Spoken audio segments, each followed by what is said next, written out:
మోషే ఎలాగున్నాడట? ఆయన ముఖం ప్రకాశిస్తుందట. ప్రకాశించే వారెవరు? ప్రభువే కదా. దేవుడు వెలుగై ఉన్నాడు, ఆయన ప్రకాశించాడు. సమీపింపరాని తేజస్సు ఆయనలో ఉంది. వెలుగు అంటే జ్ఞానం, వెలుగు అంటే పరిశుద్ధత, వెలుగు అంటే ప్రేమ, వెలుగు అంటే జీవము. మనం యోహాను సువార్తలో కనుక చూస్తే ఆయనలో జీవం ఉండెను, ఆ జీవము మనుషులకు వెలుగై ఉండెను. మొదటి యోహాను పత్రికలో కూడా రాస్తాడు, మీరు వెలుగు సంబంధులు. మీరు మీ సహోదరుణ్ణి ప్రేమిస్తే అప్పుడు మీరు వెలుగు సంబంధులు అవుతారు. మీ సహోదరుణ్ణి మీరు ప్రేమించకపోతే మీలో ఇంకా చీకటిలోనే మీరున్నారు అంటూ యోహాను భక్తుడు చెబుతాడు. వెలుగు అంటే ప్రేమ. ఆ వెలుగు మనలో ఎంతవరకు ప్రకాశిస్తోంది? వెలుగు అంటే జీవం, వెలుగు అంటే జ్ఞానం, వెలుగు అంటే ప్రేమ, వెలుగు అంటే క్షమాపణ, వెలుగు అంటే దీనత్వం. దేవుని లక్షణం ఏమిటది? నేను సాత్వికుడను, దీన మనస్సు గలవాడను. మీరు కూడా నా కాడి ఎత్తుకొని నా దగ్గర నేర్చుకోవాలి. నేను ప్రేమై ఉన్నాను, మీరు కూడా ప్రేమించాలి. నేను క్షమిస్తాను, మీరు క్షమించండి. అర్థమవుతుందా? నాలో జీవం ఉంది, ఆ జీవం మీలో ఉండాలి. కాబట్టి దేవుణ్ణి ఈ లోకానికి మనము చూపించాలి, దేవునిలా మనము మారాలి. మోషే ఎలాంటోడో మనకు తెలుసు కదూ. ఎంత ఆవేశపరుడు, ఎంత నరహంతకుడు, ఎంత గర్విష్ఠుడు, ఎంత పక్షపాతి, ఎంత కుల వివక్షతనికి కదా. హెబ్రీయుడు, ఇజ్రాయేలీలు ఇద్దరు కూడా తన్నుకుంటున్నారు. తప్పెవడిదరా అని అడగొద్దు అతను. ఇద్దరు తన్నుకుంటుంటే హెబ్రీయుడు ఒకడు, ఐగుప్తీయుడు ఒకడు. ఎందుకు తన్నుకుంటున్నారు, ఏం గొడవ, ఇందులో తప్పెవరిది అని అడగకుండా నా హెబ్రీయుణ్ణి నువ్వు చంపుతావా, నువ్వు కొడతావా అని ఒక్క దెబ్బతో కొట్టాడు. ఎందుకంటే సకల విద్యలు నేర్చుకున్నాడు. ఫరో తర్వాత ఇతనే ఐగుప్తుకు రాజు అవ్వబోతున్నాడు. కాబట్టి రాజు యొక్క సకల విద్యలు నేర్చుకున్నవాడు, బాగా బలిష్ఠుడు. అందుకని లాగి పీకాడు, వాడి దెబ్బకు చచ్చాడు. చచ్చిపోయినోని ఇసుకలో పూడ్చిపెట్టేసేసాడు. ఎంత తొందర! ఇందులో ఎంత పక్షపాతం కనపడుతోంది, ఎంత జాతి వివక్ష కనపడుతోంది, ఎంత ఆవేశం కనపడుతోంది కదా. అతనిలో కోపమున్నది, నరహంతకపు మనస్సున్నది, తొందరపాటున్నది, కుల పిచ్చుంది, అదా జాతి వివక్ష ఉంది అతనిలో, ఆవేశం ఉంది అతనిలో.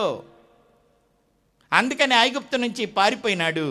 ఈ సంగతి తెలిస్తే ఫరో నన్ను ఎక్కడ శిక్షిస్తాడోనని అతడు మిద్యానుకు పారిపోయినాడు, అరణ్యానికి. అక్కడ ప్రభు అతన్ని కలుసుకున్నాడు. ఎందుకు తన రూపంలోనికి మార్చడానికి అని చెప్పండి. ఇప్పుడు మన టాపిక్ అది. ఇజ్రాయేలీలను నడిపించేది తర్వాత సంగతి. ముందు మనిషి ఏమవ్వాలి? దేవుని రూపంలోనికి మారాలి. ఇతడు నరహంతకుడు, ఇతడు జాతి వివక్ష కలిగిన వాడు, ఆవేశపరుడు, క్రూరుడు, మూర్ఖుడు, గర్విష్ఠుడు. ఇవన్నీ దేవుని లక్షణాలు కాదు. ఆ లక్షణాలు లేకుండా మిద్యాన అరణ్యంలో తిరుగుతున్నాడు. ప్రతి మానవుడు దేవుని రూపంలోనికి మార్చబడాలనేది దేవుని యొక్క నిర్ణయం, దేవుని యొక్క ప్రణాళిక. కాబట్టి ఆయన ప్రతి వ్యక్తిని వెంటాడుతాడు. ఆయన మోషేను చూడాలనుకున్నాడు, పలకరించాలనుకున్నాడు. ఆ దారిన చాలాసార్లు వెళ్తున్నాడట. ఒకరోజు మాత్రం అటు తిరిగి చూశాడు. చూచినప్పుడు దేవుడు అన్నాడు, నువ్వు నిలబడ్డ స్థలం పరిశుద్ధ స్థలం, నువ్వు పాపివి, నీ చెప్పులు అక్కడ వదిలిపెట్టిరా అన్నాడు. దేవుడు పరిశుద్ధుడు. నేను చెప్పనా, వెలుగు అంటే పరిశుద్ధత. చెప్పాను కదా ఇందాక, వెలుగంటే ప్రేమ, వెలుగంటే పరిశుద్ధత, వెలుగంటే క్షమాపణ, వెలుగంటే దీనత్వం, వెలుగంటే జీవం. ఆయన లక్షణాలన్నీ వెలుగే. దేవుడు తాను ఏమని పరిచయం చేసుకున్నాడో మోషేకి, ఇదే నిర్గమకాండం 34వ అధ్యాయము 6వ వచనం మనం చదువుదాం. అతని ఎదుట యెహోవా అతన్ని దాటి వెళ్ళుచు, యెహోవా కనికరమును, దయ, దీర్ఘశాంతము, విస్తారమైన కృపా సత్యములు గల దేవుడైన యెహోవా, ఆయన 1000 మందికి కృప చూపుచు దోషమును, అపరాధములను, పాపములను క్షమించును గాని ఆయన ఏమాత్రమును దోషులను నిర్దోషులుగా ఎంచక 3-4 తరముల వరకు తండ్రుల దోషమును కుమారుల మీదికిని, కుమారుల మీదికిని రప్పించునని ప్రకటించెను. ఇది దేవుని లక్షణం, ఇది దేవుని స్వరూపం. ఏమిటా స్వరూపము? ఆయన కనికరము కలిగిన వాడు, కంపాషనేట్ ఆయన.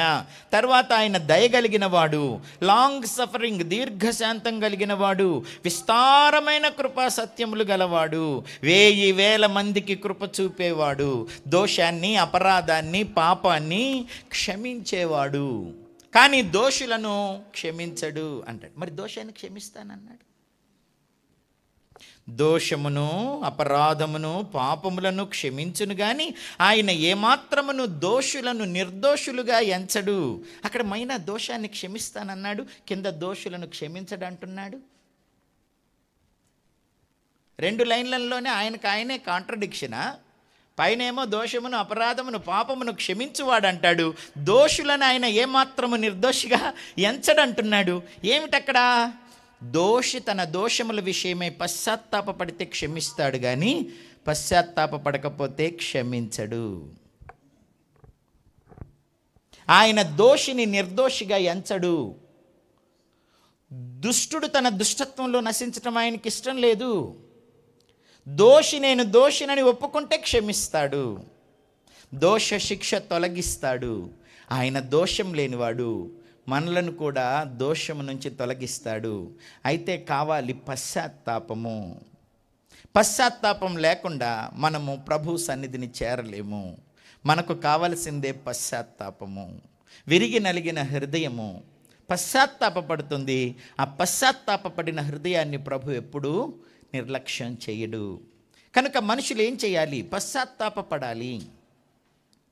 దేవుని రూపాన్ని కోల్పోయినందుకు, దేవునికి దుఃఖం కలిగజేస్తున్నందుకు, మనల్ని మనం దుఃఖభరితంగా చేసుకుంటూ మనతో ఉన్న వారిని కూడా మనము నష్టము, నాశనము చేస్తున్నందుకు ఒక వ్యక్తి ఎప్పుడైతే పశ్చాత్తాపడతాడో, పశ్చాత్తాపడిన వ్యక్తిని ప్రభు క్షమిస్తాడు.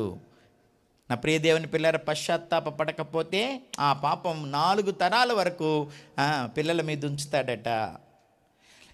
మనము గనక పశ్చాత్తాపడి ప్రభువుకి ఇష్టలుగా జీవిస్తే 1000 తరాల వరకు దేవుడు దీవిస్తానన్నాడు. 4 ఎక్కువ, 1000 ఎక్కువ? ఒకసారి ఒక ముస్లిం అబ్బాయి మస్తానని నా దగ్గరికి వచ్చాడు. డిగ్రీ ఫైనల్ ఇయర్ చదువుతున్నప్పుడు. అది నాకు నచ్చలా అన్నాడు. ఏదేదన్నాను నేను. తల్లిదండ్రులు చేసిన పాపాన్ని 4 తరాల వరకు ముక్కుపచ్చలారని పిల్ల ఏమి అన్యం పుణ్యం ఎరగని పిల్లల మీద వేయటం నాకు నచ్చలా అన్నాడు. ఎందుకట్ట చేశాడు? ఎవడు తప్పు చేస్తే వాడిని శిక్షించాలి కానీ ఆడి తప్పును 4 మీద ఎందుకు వేయాలి 4 తరాల దాకా? కదా, కొన్నిసార్లు మన నాన్ననే మనం చూడం, సడన్గా వాళ్ళు చనిపోతే. మన తాతల్ని చూడం, అసలు ముత్తాతను అసలు చూసే అవకాశమే లేదు కదా. ఆ ముత్తాత పాపం మన మీదకి వచ్చి, తాత పాపం మన మీదకి వచ్చి, తండ్రి పాపం మన మీదకి వస్తే వాళ్ళ ముఖమే మనం చూడకపోతే వాళ్ళ పాపం మన మీదకి తీసుకురావటం అన్యాయం కాదు? అన్యాయం అంటారా కాదంటారా? వాడు అడిగిన ప్రశ్న కూడా నాకు కొంచెం ఆలోచించేటట్లు చేసింది. దేవుడు అలా ఎందుకు చేస్తున్నాడు? తండ్రుల పాపం 4 తరాల వరకు పిల్లల మీద ఎందుకు వేస్తున్నాడు? ఇది న్యాయమేనా? అప్పుడు నేను అన్నాను, కిందనే చూడకపోయావా? 1000 తరాల వరకు దీవిస్తానన్నాడే. 4 ఎక్కువ, 1000 ఎక్కువ? మరి ఈ 4 కూడా ఎందుకు శిక్షిస్తానన్నాడు? ఎందుకో తెలుసా? వీడు పాపం చేయకుండా ఉంటే మనము చాలాసార్లు మనం ఏమైపోయినా పర్వాలేదు, నా పిల్లాడికి ఏం కాకూడదు అని కోరుకుంటారు తల్లిదండ్రులు. అవునా? సంపాదించేది వాళ్ళ కోసమే, ఇచ్చి వెళ్ళేది వారికే. వాళ్ళకేమైనా అయితే మనం తట్టుకోలేము, మనకేమైనా పర్వాలేదు అనుకుంటాం మనం చాలాసార్లు. కానీ దేవుడికి నువ్వు ఏం అవ్వకూడదు, నీ పిల్లలు ఏమీ అవ్వకూడదు. పిల్లల మీదకి ఏదైనా వస్తుంది అనుకుంటే, ఏదైనా చేయమంటే పిల్లల మీద ఒట్టేయి అన్నారనుకో, ఏయ్ పిల్లల మీద ఒట్టేందుకురా, నేను చదువుతున్నానుగా, ఎందుకని గబాలను ఒట్టేస్తే ఏమొచ్చి పడిద్దు వాళ్ళ మీద అని, నా పిల్లలు ఎక్కడ పోతారోనని. అందుకని కొన్నిసార్లు మన ప్రాణం కంటే కూడా మన పిల్లల్ని మనం ఎక్కువగా ప్రేమిస్తాం. కనీసం ఆ పిల్లల మీదకైనా శిక్ష వస్తుందని, నువ్వు పాపం చేయకుండా ఉంటావని, నిన్ను కాపాడుకోవటానికి, వాళ్ళని కాపాడుకోవటానికి దేవుడు ఆ మాత్రం కండిషన్ పెట్టాడే. కానీ మనం దేవునికి ఇష్టంగా ఉంటే 1000 తరాల వరకు దీవిస్తానన్నాడే. అందులో ఎంత ప్రేమ ఉంది, నీ పట్ల ఎంత ప్రేమ ఉంది. అనవసరంగా నేను తప్పు చేస్తే నా పిల్లల మీదకి ఎందుకు ఉగ్రత రావటమని నువ్వే జాగ్రత్తగా ఉంటే అప్పుడు నీ ఆత్మను రక్షించవచ్చు, నీ పిల్లల్ని కూడా రక్షించవచ్చని, అందరినీ తన ఒడిలో కూర్చోబెట్టుకోవచ్చు, తన రాజ్య వారసుల్ని చేయొచ్చని మనుషుల మీద దేవునికి అపారమైన ప్రేమ ఉంది. చప్పట్లు కొట్టి దేవునికి స్తోత్రం చెప్పాలి. ఆయన నిన్ను వదిలిపెట్టాడు, నీ పిల్లల్ని వదిలిపెట్టాడు. ఎవరు నశించటం దేవునికి ఇష్టం లేదు. ఈ చిన్నవారిలో ఒక్కడైనా నశించటం దేవుని చిత్తం కాదు. కానీ మనుషులు నశించిపోతున్నారు. ఎందుకు? ధర్మశాస్త్రం లేక నశించిపోతున్నారు. హోషియా గ్రంథం 4వ అధ్యాయం. మనుషులు నశించకూడదు. హోషియా గ్రంథము 4వ అధ్యాయము. ఒక్కరు కూడా నశించకూడదని కదా దేవుని యొక్క ఉద్దేశం. హోషియా గ్రంథము 4వ అధ్యాయము 6వ వచనం ఇలా చెబుతోంది, నా జనులు జ్ఞానము లేని వారై నశించుచున్నారు. నీవు జ్ఞానమును విసర్జించుచున్నావు కనుక నాకు యాజకుడు కాకుండా నేను నిన్ను విసర్జింతును. నీవు నీ దేవుని ధర్మశాస్త్రమును మరచితివి గనుక నేనును నీ కుమారులను మరతును. ఎప్పుడు మర్చిపోయారంట వీరు? తమకు కలిమి కలిగిన కొలది వారు నా ఎడల అధిక పాపము చేసిరి కనుక వారి ఘనతను నీచ స్థితికి మార్చుదును. చాలాసార్లు ధర్మశాస్త్రం లేక కొంతమంది నశిస్తున్నారు. ధర్మశాస్త్రం ఉన్నా కూడా తృణీకరించి కొంతమంది నశిస్తున్నారు. ధర్మశాస్త్రాన్ని ఎందుకు ఇచ్చాడు? ధర్మశాస్త్రంలో దేవుని ఆజ్ఞలు ఉన్నాయి. ఆ ఆజ్ఞలు మన క్షేమం కొరకు. యెషయా గ్రంథం 48వ అధ్యాయం 17వ వచనం ఏం చెబుతుందో చూడండి. యెషయా గ్రంథము 48వ అధ్యాయము 17వ వచనం, నీ విమోచకుడును ఇశ్రాయేలు పరిశుద్ధ దేవుడు నైన యెహోవా ఈలాగు సెలవిచ్చుచున్నాడు, నీకు ప్రయోజనము కలుగునట్లు నీ దేవుడునైన యెహోవా నగు నేనే నీకు ఉపదేశము చేయుదును, నీవు నడవవలసిన త్రోవను నిన్ను నడిపించుదును.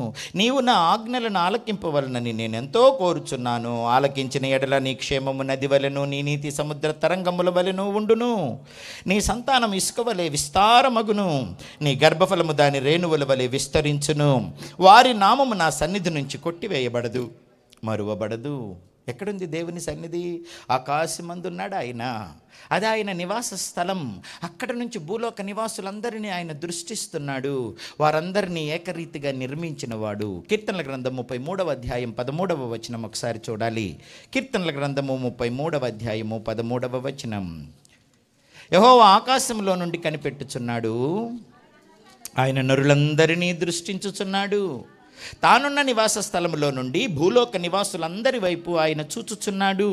ఆయన వారందరి హృదయములను ఏకరీతిగా నిర్మించినవాడు, వారి క్రియలన్నీ విచారించువాడు, వారిని దర్శించువాడు. దేవుడు దర్శిస్తాడు, మన హృదయాన్ని పరీక్షిస్తాడు. అందులో పుట్టే ప్రతి ఆలోచనను ఆయన పరీక్షిస్తాడు, దానికి ఆయన ప్రతిఫలం ఇస్తాడు. అర్థమవుతుందా? మనం ఆయన ఆజ్ఞలను పాటించాలి. ద్వితీయోపదేశకాండంలో అంటాడు, నా ఆజ్ఞలు పాటించే మనసు మాత్రమే మీకుంటే చాలు. ఇజ్రాయేలీలకు దేవుడు ఏముండాలని కోరుకున్నాడనంటే తన ఆజ్ఞలను పాటించే మనసు మాత్రమే మనకు ఉండాలి అని కోరుకున్నాడు. అది ఉంటే ఎంత బాగుండు అని కూడా ఆయన ఆశించాడు. నా ప్రియ దేవుని పిల్లరా, మనం ఎలాంటి మనసు కలిగి ఉన్నామో, మనము దేవుని వాక్యాన్ని నెరవేరుస్తున్నామా లేదా? దేవుని వాక్యాన్ని నెరవేర్చినప్పుడు మాత్రమే మనము దేవుని స్వభావాన్ని కలిగి ఉండగలుగుతాం, ఆయన స్వరూపంలోనికి మారగలుగుతాము. 5వ అధ్యాయము 29వ వచనం, ద్వితీయోపదేశకాండం 5వ అధ్యాయం 29వ వచనం, వారికిని వారి సంతానమునకును నిత్యము క్షేమము కలుగునట్లు వారు నాయందు భయభక్తులు కలిగి నా ఆజ్ఞలన్నింటినీ అనుసరించు మనస్సు వారికి ఉండిన మేలు. 33, కాబట్టి మీరు కుడికే గాని ఎడమకే గాని తిరుగక మీ దేవుడైన యెహోవా ఆజ్ఞాపించినట్లు చేయుటకు జాగ్రత్త పడవలెను. మీరు స్వాధీనపరుచుకొనుట కొనబోవు దేశంలో మీరు జీవించుచు మేలు కలిగి దీర్ఘాయుష్మంతునగులంటూ మీ దేవుడైన యెహోవా మీకు ఆజ్ఞాపించిన మార్గములన్నింటిలో నడుచుకొనవలెను. నా ప్రియ దేవుని పిల్లారా, ఆ ఆజ్ఞలు నడుచుకున్నప్పుడే మనకు దీర్ఘాయుష్యు, మేలు, ఆ తర్వాత ఆశీర్వాదము కలుగుతుంది. నా ప్రియ దేవుని పిల్లరా, ద్వితీయోపదేశకాండం అంతా పదే పదే పదే పదే మోషే ద్వారా దేవుడు వారికి ప్రకటించింది అదే. కాబట్టి వాక్యం కలిగి ఉన్న మనం ఆ వాక్యానుసారంగా జీవిస్తున్నామా లేదా అన్నది ఎప్పటికప్పుడు స్వపరీక్ష చేసుకోవాలి. వాక్యాన్ని మనం అనుసరించకపోతే మనము నశించిపోతాము. మనము దేవునికి యాజకులుగా ఉండలేము. యాజకుడు అంటే ఎవరో మీకు తెలుసు కదా, దేవునికి మనుషులకు మధ్యవర్తి. ఈ లోకంలో నశించిపోతున్న వ్యక్తులకు రక్షించబడిన మనము దేవునికి వారికి మధ్యవర్తులుగా ఉండి వారిని దేవునితో సంధానం చేయాలి, అనుసంధానం చేయాలి. అది మన పని. మా ఇంటిలో మా అక్క మొట్టమొదట సరళ హెప్సిబా ఆమె ప్రభువుని నమ్ముకుంది. మా ఇంట్లో 7 సంతానము, అమ్మ నాన్న అందరం 9 మంది అయితే ఆమె మొట్టమొదట దేవుణ్ణి నమ్ముకుంది. దేవుణ్ణి నమ్ముకొని స్వరక్షకునిగా విశ్వసించి దోషాలను ఒప్పుకొని పశ్చాత్తాపపడింది. ఆమె మోకరించి మా అందరి కోసం ప్రార్థన చేస్తుంటే మా నాన్న ఎవడు చచ్చాడనే ఊరక ఏడుస్తావు, ఎవరు చచ్చారని ఏడుస్తున్నావు, చచ్చిన వాళ్ళు ఇంట్లో ఏడ్చినట్టు ఏడుస్తావే, మేము అందరం బతికే ఉన్నాగా. అయినా కూడా ఆమె దాకల కన్నీరు గార్చి ప్రార్థన చేసేది. నాన్న త్రాగుడులో, జూదంలో, పొగ తాగుతూ అట్లాగా ఉండేవాడు లోకంలో, రాజకీయాలలో. అన్నయ్య ఒకడు నక్సలైట్లోకి వెళ్ళిపోతున్నాడు, నక్సలైట్స్కి పోలీసు వాళ్ళ దృష్టిలో పడ్డాడు. ఇంకొక అన్న శివ సినిమా చూసి రౌడీలాగా చైన్లు కట్టుకొని ఆడు తిరుగుతున్నాడు.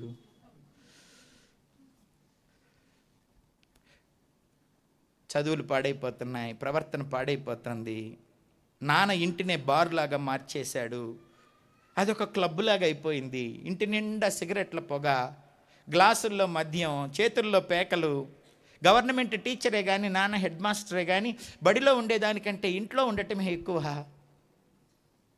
డబ్బెట్ట వేస్ట్ చేసేసేవాడినంటే ఆయనతో ఆటలాడటానికి కావాలి కదా, అందుకని మీరు కూలికి పోవద్దు, నేనే కూలి ఇస్తానంటాడు.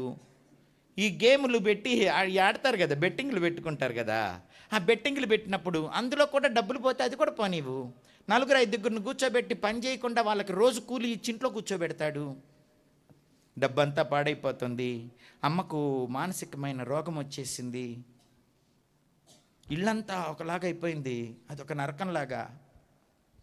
డబ్బు ఉంది, 10 ఎకరాల పొలం ఉంది, పశువులు ఉన్నాయి, పాడి పంట సమృద్ధిగా ఉంది. కానీ సంతోషం కొదువైంది, రక్షణానందం లేదు.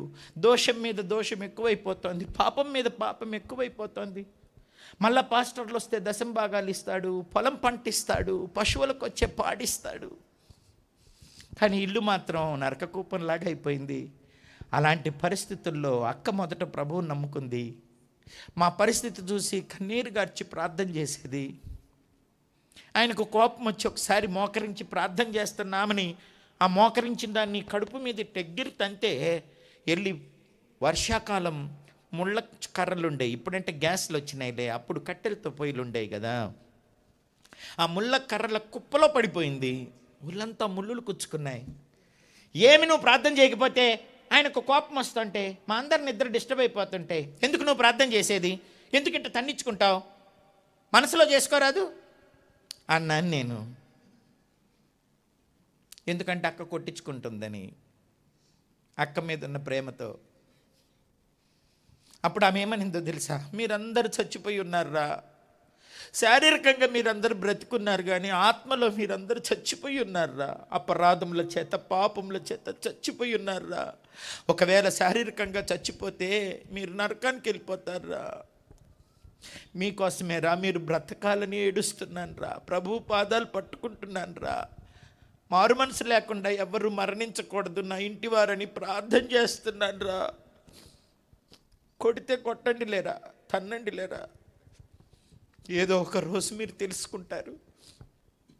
అలా ప్రార్థన చేసి మా కొరకు చివరికి మమ్మల్ని అందరినీ దేవుని దగ్గరికి నడిపించింది.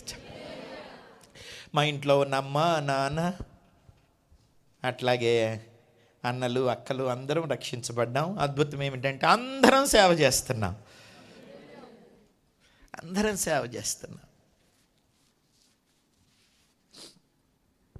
మనము యాజకులుగా ఉండాలి.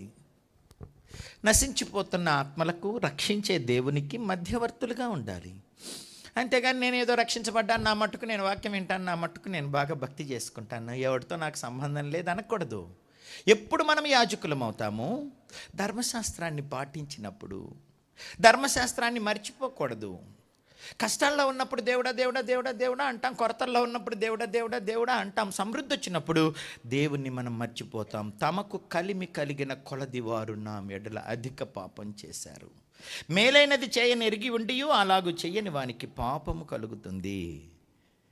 తప్పు చేయకపోవటమే పాపం అనుకుంటాం మనం, తప్పు చేయటమే పాపం అనుకుంటాం, మంచి చేయకపోవటం కూడా పాపమేనని యాకోబు భక్తుడు చెప్పాడు కదా.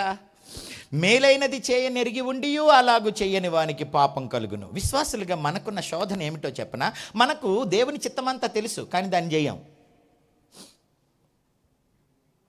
దేవుని చిత్తమంతా మనకు తెలుసు, కానీ దాన్ని చేయటంలో ఎక్కడో వెనకబడిపోతాం మనం. అది కూడా పాపమే అంటున్నాడు. చూద్దామా ఒకసారి, ఊరికే మననం కోసం. యాకోబు పత్రిక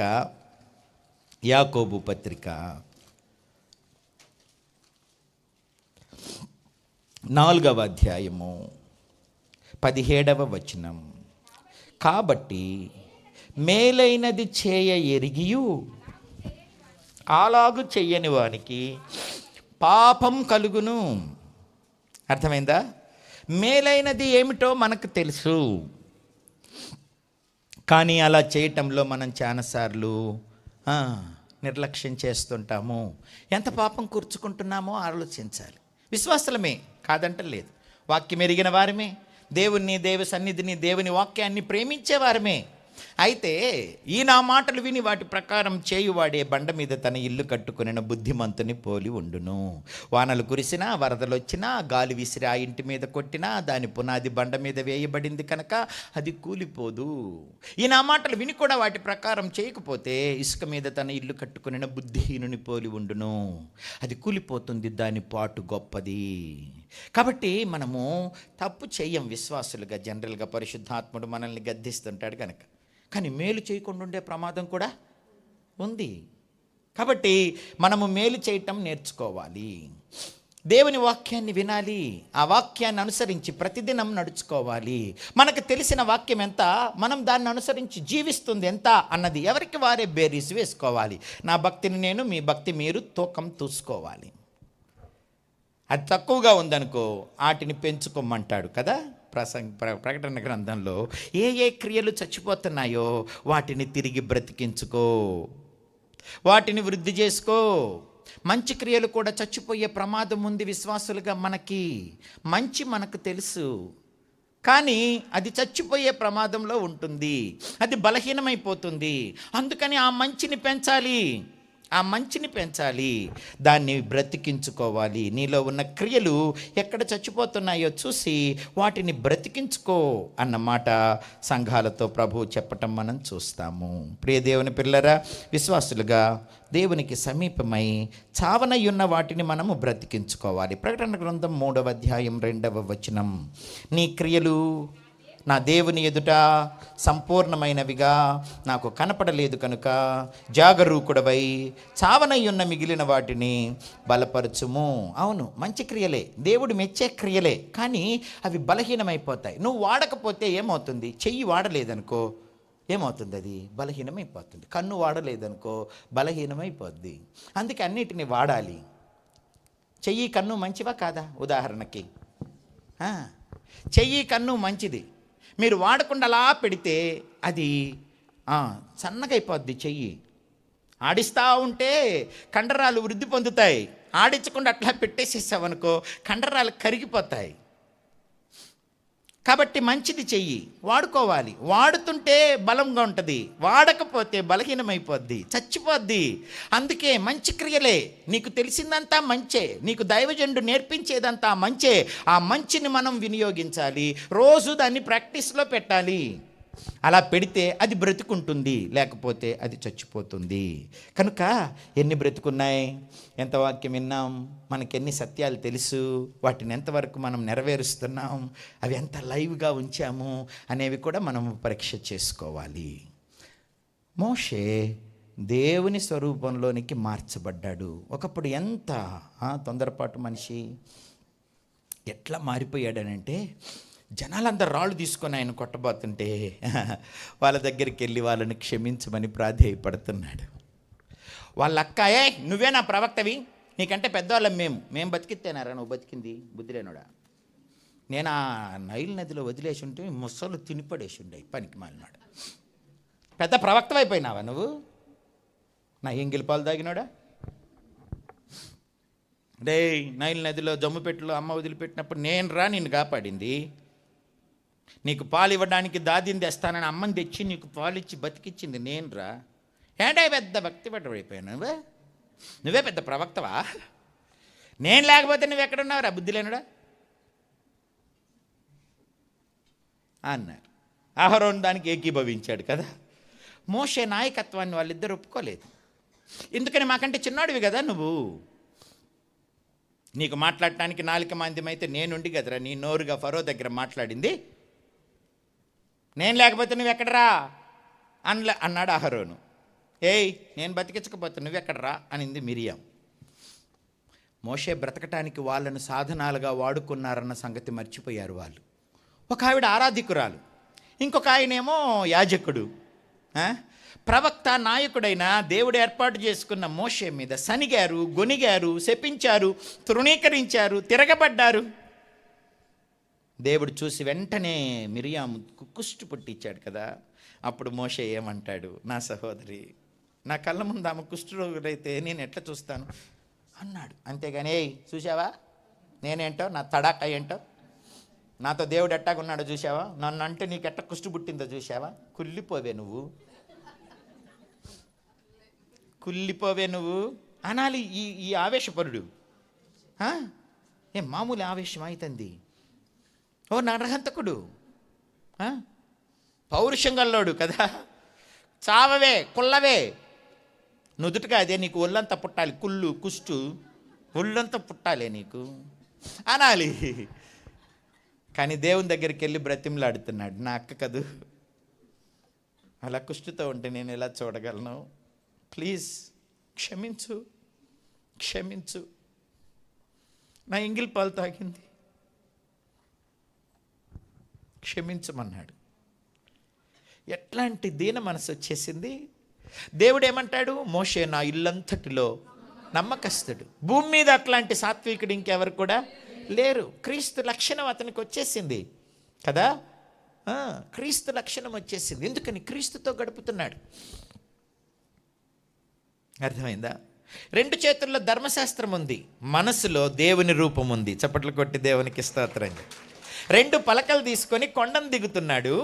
చేతుల్లో దేవుని చేత రాయబడిన ఆజ్ఞల పలకలున్నాయి, కానీ గుండెలో ఏముందో తెలుసా, దేవుని రూపం ఉంది, దేవుని లక్షణాలు ఉన్నాయి. ఒకవేళ మన చేతిలో దేవుని వాక్యం ఉన్నప్పటికీ మన గుండెల్లో దేవుని రూపం లేకపోతే, దేవుని ఆత్మ, దేవుని మనసు లేకపోతే ఈ పలకలుండి కూడా ఉపయోగం లేదు. పలకలు ఇక్కడ కాదు, చేతుల్లో ఉన్న పలకలు గుండెల్లో, హృదయంలో ఉండాలి. ఆ వాక్యం హృదయంలో ఉండాలి. దాని పట్ల ప్రేమ, భయము, గౌరవము, ఆసక్తి, విధేయత అది గుండెల్లో ఉండాలి. మోషే చివరికి ఆయన హృదయంలో దేవుని వాక్యాన్ని, దేవుని మనస్సును కలిగి ఉన్నాడు. అక్కను అన్నను క్షమించినాడు, తిరగబడ్డ కోరహును కూడా క్షమించాడు, ప్రజలను క్షమించాడు. రాళ్లతో కొట్టాలనుకుంటే అనేక సందర్భాలలో చివరికి వారి పక్షాన ప్రభువుకు విజ్ఞాపన చేసేవాడయ్యాడు, వారి ఉగ్రతకు అడ్డుపడేవాడైనాడు. చివరికి అంటాడు, నా పేరు కొట్టే జీవగ్రంథంలో నుంచి వాళ్ళని మాత్రం ఏం చేయబాకు. అదే 32వ అధ్యాయంలో మనం అది చూస్తాము. అక్కడంతా కూడా వారు దూడను తయారు చేసి దాని దగ్గర వారు తిని త్రాగి ఆడుతూ ఉన్నప్పుడు, జరుగు మోషే, నేను వాళ్ళని చంపి పడేసేస్తా అని అంటే, జరగనా అన్నాడు. మోషేనే జరగాలనా, ఏం దేవుడు పైనుంచి పంపకూడదా, ఇటు నుంచి పంపకూడదా, ఉగ్రత ఇటు నుంచి పంపకూడదా? మోషే అడ్డమా? 6 అడుగుల మోషే ఏమంటాడు ఇప్పుడు మోషే? వీళ్ళందరినీ నిర్మూలన చేసి నీ సంతానాన్ని నేను ఇంత గొప్ప చేసి ఆ పాలుతేనలు ప్రవహించు దేశాన్ని నీ సంతానానికి ఇస్తా, నీ పేరు నిలబెడతా, జరుగు అని అంటే ఆయన ఏమన్నాడు తెలుసా? వద్దు, నా పేరైనా కొట్టేయి, కానీ వాళ్ళనేం చేయబాకు అంటూ ఎంత దీర్ఘశాంతం. రాళ్ళు తీసుకొని కొడుతుంటే ఎంత ఓర్పు, ఎంత సహనం, ఎంత క్షమించమని అడిగినాడు. వాళ్ళ దగ్గరికి వచ్చి వాళ్ళని తిడుతున్నాడు, కానీ దేవుడు మాత్రం వాళ్ళని నాశనం చేయకుండా అడ్డుపడుతున్నాడు. నా ప్రియ దేవుని పిల్లరా, ఎలా మారిపోయినాడు. హెబ్రీ పత్రికలోకి వస్తే మోషే ఎంతగా దేవునితో బ్రతుకుతూ మారిపోయినాడో చెబుతూ ఉన్నాడు. చూడండి, హెబ్రీ పత్రిక 11వ అధ్యాయంలో ఆయన ఆత్మ ఎంతగా దేవునికి దగ్గరైపోయి దేవుని రిఫ్లెక్షన్ని చూపిస్తుందో అక్కడ రాసి ఉంచాడు. హెబ్రీలకు రాసిన పత్రిక 11వ అధ్యాయము 23. మోషే పుట్టినప్పుడు అతని తల్లిదండ్రులు ఆ శిశువు సుందరుడై ఉండుట చూచి విశ్వాసమును బట్టి రాజాజ్ఞకు భయపడక 3 మాసములు అతన్ని దాచిపెట్టిరి. ఇది తల్లిదండ్రులు చేసిన పని, దాన్ని వదిలేద్దాం. 24. మోషే పెద్దవాడైనప్పుడు కదా, చిన్నప్పుడు ఏం చేస్తాము, అమ్మ వాళ్ళే మనల్ని కాపాడాలి. అమ్మ వాళ్ళు సిట్ అంటే సిట్టు, స్టాండ్ అంటే స్టాండ్. మనము పెద్దయి మన సంపాదన, మన ఇష్టము, మన నిర్ణయాలు, మన శక్తి సామర్థ్యాలు, మనది అంటూ ఏర్పడిన తర్వాత నువ్వేం చేస్తావన్నది ముఖ్యం. కొన్నిసార్లు పిల్లలు అమ్మ నాన్న చర్చికి వస్తారు, రారా అంటే ఎంటబడి వచ్చేస్తారు. కూర్చో అంటే కూర్చుంటారు. చదువు లేకపోతే టిఫిన్ పెట్టను అంటే చదువుతారు కదా. వాడు పెద్దోడైన తర్వాత వాడంతటా వాడు ప్రభు దగ్గరికి వస్తే అది వాడిని కాపాడుతుంది. మోషే చిన్నప్పుడు అమ్మ నాన్నల సంరక్షణలో ఉన్నాడు, అప్పుడు ఓకే. కానీ పెద్దయిన తర్వాత తన్ను తాను సంరక్షించుకోవటం నేర్చుకున్నాడు. దేనిని బట్టి? దేవుని వాక్యాన్ని బట్టి మనల్ని మనమే సంరక్షించుకోవాలి. అందుకని ఇక్కడ రాయబడిన మాట, మోషే పెద్దవాడైనప్పుడు విశ్వాసమును బట్టి ఐగుప్తు ధనము కంటే క్రీస్తు విషయమైన నింద గొప్ప భాగ్యమని ఎంచుకొని అల్పకాల పాప భోగం అనుభవించుట కంటే దేవుని ప్రజలతో శ్రమ అనుభవించుట మేలని యోచించి ఫరో కుమార్తె యొక్క కుమారుడనని అనిపించుకొనుటకు ఒప్పుకొనలేదు. చాలు. ఇక్కడ 3 అంశాలు ఉన్నాయి. ఐగుప్తు ధనం, అల్పకాల పాపభోగం, ఆ తర్వాత అల్పకాల పాపభోగము, ఆ తర్వాత ఫరో కుమార్తె యొక్క కుమారుడు అనిపించుకొనుట. ఫరో కుమార్తె యొక్క కుమారుడు అనిపించుకోవటం అనేది జీవపు డంబానికి సంబంధించింది. నేనెవరో తెలుసా, నా బ్యాక్గ్రౌండ్ ఏంటో తెలుసా అంటే అది అహం, అది జీవపు డంబం. ఐగుప్తు ధనం అదేమిటి? నేత్రాశ. ఆ ధనము, ఆ బిల్డింగులు, ఆ సుఖభోగాలు, సౌఖ్యాలు, వాటన్నిటిని కోరుకునే నేత్రాశ. అల్పకాల పాపభోగం శరీర ఆశ. యేసు ప్రభు ఈ శరీరాశను, నేత్రాశను, జీవపు డంబాన్ని జయించాడు కదా. మనం కూడా ఏం చేయాలట? మనము శరీరాశను, నేత్రాశను, జీవపు డంబాన్ని జయించాలన్నాడు. అదే కదా యోహాను పత్రికలో ఏం చెప్పాడు? లోకమునైనను లోకములో ఉన్న వాటినైనను ప్రేమించొద్దు. 1 యోహాను 1వ పత్రిక 2వ అధ్యాయము 15వ వచనం. ఈ లోకమునైనను లోకములో ఉన్న వాటినైనను ప్రేమింపకుడి. ఎవడైనను లోకమును ప్రేమించిన ఎడల తండ్రి ప్రేమ వానిలో ఉండదు. లోకములో ఉన్నదంతయు అనగా శరీరాశయు, నేత్రాశయు, జీవపు డంబమును తండ్రి వలన పుట్టినవి కావు, అవి లోక సంబంధమైనవే. లోకమును దాని ఆశయు గతించిపోవచ్చున్నవి కానీ దేవుని చిత్తమును జరిగించువాడు నిరంతరము నిలుస్తాడు. మోషే నిరంతరము నిలిచినాడు. శరీరంలో ఒకరోజు ఎవరైనా యాత్ర ముగించాల్సింది. ఎందుకంటే సర్వశరీరులు గడ్డిని పోలి ఉన్నారు. వారి అందమంత పువ్వులాగుంది, గడ్డి ఎండిపోతుంది, పువ్వు వాడిపోతుంది, మన దేవుని వాక్యం నిత్యం నిలుస్తుందని పేతురు రాసిన 1 పత్రిక 1వ అధ్యాయం చివరి వచనంలో చెప్పాడు.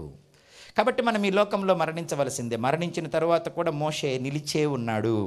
రూపాంతరపు కొండ మీద యేసయ్యను వచ్చి బలపరిచినాడు, నిర్గమం గురించి మాట్లాడినాడు కదా, నిత్యత్వంలో నిలిచినాడు. ఈ లోకంలో హిస్టరీలో కూడా ఆయన నిలిచినాడు. మరణం ముందు నిలిచాడు, మరణం తర్వాత కూడా నిలిచాడు, శారీరకంగా నిలిచాడు, ఆత్మలో కూడా నిలిచి ఉన్నాడు. కాబట్టి అతడు దేవుని చిత్తం చేశాడు. అతను ఏం చేశాడు? అతడు శరీరాన్ని జయించినాడు, అతడు నేత్రాశను జయించాడు, అతడు జీవపు డంబాన్ని జయించినాడు. అందరూ వీటితో ఓడిపోయిన వారే. ఎవరు? పెద్ద పెద్ద దావీదులైనా, అబ్రహాములైనా కదా. అందరూ శరీరాశి దగ్గరో, నేత్రాశి దగ్గరో, జీవపు డంబం దగ్గరో అందరూ ఓడిపోయిన వారే. గెలిచిన వాడు ఒక్కడే, ప్రభు అయిన యేసుక్రీస్తు. ఆ సందర్భం మనకు బైబిల్లో రాసి ఉంచాడు కదా. మత్తయి సువార్త 4వ అధ్యాయం 4వ వచనంలో అక్కడ ప్రభు కూడా 40 రోజులు ఉపవాసం ఉన్నాడు కదా. అప్పుడు యేసు అపవాది చేత శోధించబడుటకు ఆత్మ వలన అరణ్యమునకు కొనిపోబడెను. 40 దినములు 40 రాత్రులు ఉపవాసం ఉండిన పిమ్మట ఆయన ఆకలిగొనగా ఆ శోధకుడు ఆయన యొద్దకు వచ్చి, నీవు దేవుని కుమారుడవైతే ఈ రాళ్లను రొట్టెలగునట్లు ఆజ్ఞాపించుమనెను. అందుకు ఆయన, మనుష్యుడు రొట్టె వలన మాత్రం కాదు కానీ దేవుని నోట నుండొచ్చు ప్రతి మాట వలన జీవించును అన్నాడు. ఆ తర్వాత ఏం చేశాడట? పరిశుద్ధ పట్టణమునకు ఆయన తీసుకుని పోయి దేవాలయపు శిఖరం మీద నిలవబెట్టి అంతా చూపించి, నాకు మొక్కు, నీకు ఇదంతా ఇచ్చేస్తాను, షార్ట్ కట్లో నీకు ఇచ్చేస్తా, నువ్వేందో సిలువను ఎక్కుదాం, మరణిద్దాం, సమాధిని గెలుద్దాం అనుకుంటున్నా, అయ్యనొద్దు, నాకు మొక్కు, నేను ఇచ్చేస్తా అంటే అంత బాధ ఎందుకు లేని లటకన మొక్కేయాల్సింది. వాడు అసలే అబద్ధాలకు జనకుడు. మొక్కేసిన తర్వాత తూచి అంటాడు వాడు, తూచి నేనైనా. వాడు దొంగ, దోచుకొని వాడు, నరహంతకుడు, అబద్ధములకు జనకుడు వాడు. వాడిలో సత్యం ఎంత మాత్రము కూడా లేదు. అది యేసయ్యకు తెలుసు. అందుకే వాడికి మొక్కలేదు. అది ఈజీ వే అయినా కూడా లేదు, తండ్రి చిత్తం ఏమిటి, నేను ఈ లోకానికి రావాలి, అనేకుల క్రయధనం కొరకు నా ప్రాణాన్ని అర్పించాలి, సిలువలో మరణించాలి, చిత్రహింసలు పొందాలి, మరణాన్ని జయించి తిరిగి లెగవాలి, ఆ జయముతో ఈ లోకాన్ని సంపాదించాలి, మనుషుల్ని సంపాదించాలి. ఇది దేవుని ప్రణాళిక. నాకు షార్ట్ కట్స్ వద్దు. చాలామందికి అన్ని షార్ట్ కట్స్ కావాలి. దేవుడు అసలు ఎప్పుడు షార్ట్ కట్స్ని కోరుకోడు. శ్రమ పొంది సిలువ వేయబడి మరణించి సమాధిని జయించి తిరిగి లెగిసినప్పుడు సాతాను తల చితకగొట్టబడింది, అధికారం ఆయన సొంతమయ్యింది. నా ప్రియ దేవుని పిల్లల, ప్రజలు ఆయన సొంతమైనారు. కనుక దేవుని మార్గంలో పరిష్కారాలు తెచ్చేవాడు ప్రభు, అంతేగాని అపవాది మార్గంలో అడ్డదారులు దొక్కడ దేవుడు. ఆయన శరీరాశను, నేత్రాశను, జీవపు డంబాన్ని జయించినాడు. నువ్వు దేవుని కుమారుడవైతే ఇక్కడ నుంచి క్రిందకు దూకు, దేవదూతలు వచ్చి నిన్ను ఎత్తి పట్టుకుంటారు కదా అని చెప్పినప్పుడు నీ దేవుడైన యెహోవాను శోధించకూడదని మరి ఒక చోట రాయబడి ఉన్నది. వాక్యాలు బాగా తెలుసు. ఆ వాక్యానికి ఆయన లోబడ్డాడు. అంతేగాని నన్నే దేవుడు కుమారుడు అంటావా, దూకుతాను చూడు అనలేదు. ఎందుకని, ఒకవేళ దూకితే వాడికి విధేయత చూపించిన వాడు అవుతాడు, ఆడికి బానిసైపోతాడు, వానికి లోబడిపోతాడు, గనక వాడిని జయించలేడు. అందుకే ఆత్మపూర్ణుడైన ఆయన జీవపు డంబం విషయంలో కూడా వాడు చాలా తెలివిగా శోధిస్తే ఆయన తెలివిగానే తిరిగి కొట్టేసేశాడు. ఆయన లోకాన్ని జయించాడు. అందుకే యేసయ్య అన్నాడు, ఈయన నా ప్రియ కుమారుడు, ఈయన యందు నేను ఆనందించుచున్నాను. ఇతడు నా పరిపూర్ణ చిత్తాన్ని జరిగించిన వాడు. నా శత్రువుని శత్రువుగా చూశాడు, నా మార్గాన్ని అనుసరించాడు, నా ప్రణాళికలే నెరవేర్చినాడు. అందుకే ఆయన లోకాన్ని జయించినాడు. నా ప్రియ దేవుని పిల్లరా, ప్రభు ఏమన్నాడు, లోకంలో మీకు శ్రమ తప్పక వస్తుంది, అయినను మీ ధైర్యం కొరకు చెబుతున్నాను, నేను లోకాన్ని జయించాను. జయ జీవితం యేసయ్యది. ఎలాగా? ఉపవాసం ఉండటం వలన. ఎందుకు? పరిశుద్ధాత్మ శక్తిని పొందుకున్నాడు. ఉపవసిస్తే మనము దేవుని ఆత్మను పొందుకుంటాం. ఆత్మ మనల్ని బలపరుస్తుంది. ఆ బలముతో మనము సాతానుని జయిస్తాం. మన తెలివితేటలతో, మన శక్తియుక్తులతో మనము జయించలేము. ప్రార్థన మనలను, వాక్యము మనలను ప్రార్థనలోకి నడిపిస్తే, ప్రార్థన పరిశుద్ధాత్మ శక్తిని మనం పొందుకునేటట్లు చేస్తే, ఆ పరిశుద్ధాత్మ శక్తితో దేవుడు కోరుకుంటున్న ఈ శరీరాశను, నేత్రాశను, జీవపు డంబాన్ని మనము జయించగలము. యేసయ్య జయించాడు, మోషే కూడా జయించాడు. మనము జయిస్తున్నామా? మనం కొన్నిసార్లు అందరి ముందు గెలుస్తాం, ఒంటరితనంలో ఓడిపోతుంటాం. మన భక్తిని నలుగురిలో ఉన్నప్పుడు కాదు కొలుసుకోవాల్సింది, ఒంటరిగా ఉన్నప్పుడు. మన భక్తి ఎప్పుడు కొలవాలి? మందిరంలో ఉన్నప్పుడు కాదు, వాక్యాన్ని వింటున్నప్పుడు కాదు, పరిచర్య చేస్తున్నప్పుడు కాదు. ఇప్పుడు ఎవరు రారు, నన్ను ఎవరు చూడరు అన్నప్పుడు, మన సెల్ ఫోన్లో బ్యాలెన్స్ ఉన్నప్పుడు, ఆ సెల్ ఫోన్ మన చేతిలో ఉన్నప్పుడు, మన తలుపులు వేసినప్పుడు, ఎవరు మనల్ని కదిలించినప్పుడు, అప్పుడు మన భక్తిని చూసుకోవాలి. అక్కడ అసలైన భక్తి తేలుద్ది. నలుగురిలో ఉన్నప్పుడు దేవుడు మన భక్తిని బేరీస్ వేయడు. నువ్వు ఒంటరిగా ఉన్నప్పుడే నీ భక్తిని దేవుడు చూస్తాడు. నీ నేత్రాన్ని ఎంత జయిస్తున్నావు, నీ శరీరాశలను ఎంతవరకు జయిస్తున్నావు, నీ జీవపు డంబాన్ని ఎలా జయిస్తున్నావు అన్నది నీ ఒంటరితనంలో దేవుడు చూస్తాడు. దావీదు అందరి ముందు బాగున్నాడు, ఒంటరితనంలో ఓడిపోయాడు. రాజులు యుద్ధమునకు సమయమున, వసంతకాలమున మిద్దె మీద నుండి నడచచ్చు, పై నుండి కిందకు చూశాడట. ఎప్పుడు కొండల తట్టు నా కనులు ఎత్తుచున్నాను అనేవాడు, ఇప్పుడు కిందకెందుకు చూశాడు? ప్రార్థన లేదు, పరిశుద్ధాత్మ నింపుదల లేదు. అందుకే నేత్రంలో ఓడిపోయాడు. ఆ తర్వాత నేత్రం శరీరాన్ని ఎఫెక్ట్ చేసింది, శరీరంలో కూడా ఓడిపోయాడు. పాపాన్ని కప్పుకుంటూ దొరబాబులాగా కనపడుతున్నాడు. నాతాను వచ్చి చెప్పాడు, ఆ మనుషుడివి నువ్వే, ఆ మనుషుడివి నువ్వే. 4 గోడల మధ్య ఏం జరుగుతుందో ఎవరికి కనపడకపోయినా దేవుడు చూశాడు, నాకు చెప్పాడు, నువ్వే. సౌలుతో చెప్పినప్పుడు సౌలు తిరగబడి సమూయేలు వస్త్రాన్ని చించి, ఊరకరా నా పక్కకి, నేను బలి అర్పిస్తాను, నిలబడదు కానీ నేను భక్తిపరుణ్ణని. దావీదు ఆ పని చేయలేదు.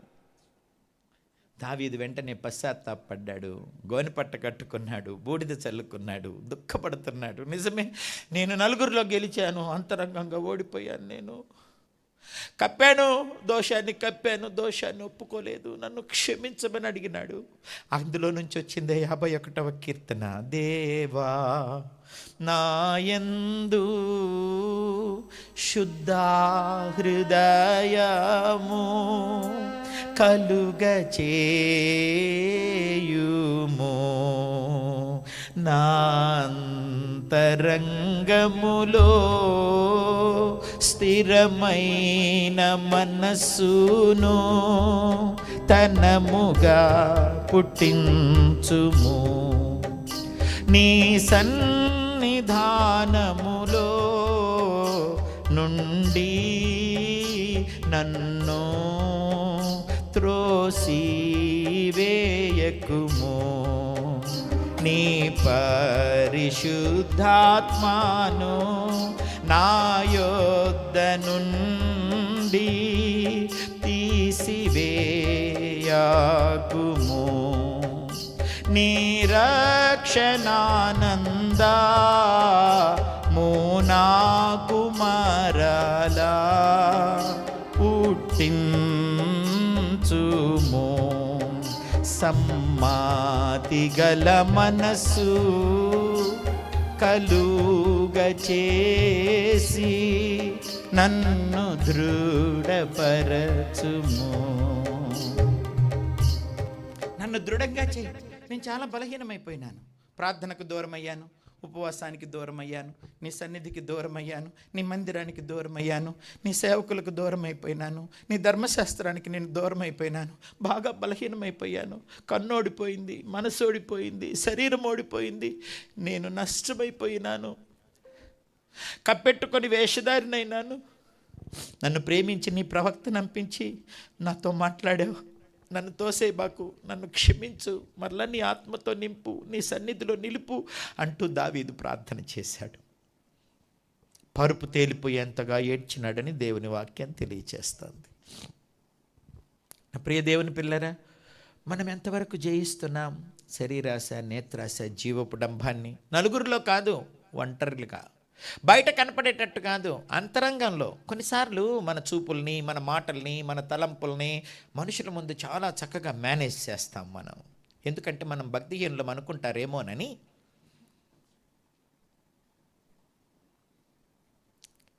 మనుషుల ముందు మాట్లాడేటప్పుడు, సేవకులతో మాట్లాడేటప్పుడు, విశ్వాసులతో మాట్లాడేటప్పుడు భక్తి వాతావరణంలో బహు కాన్షియస్గా ఉంటాం మనం.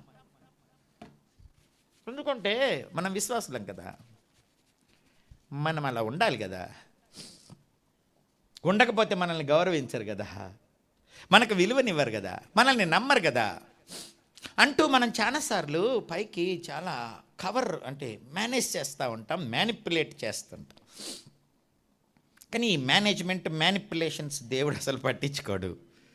చెప్పాను కదా, ఆయన నీ అంతరంగాన్ని చూస్తాడు, నీ ఆలోచన చూస్తాడు,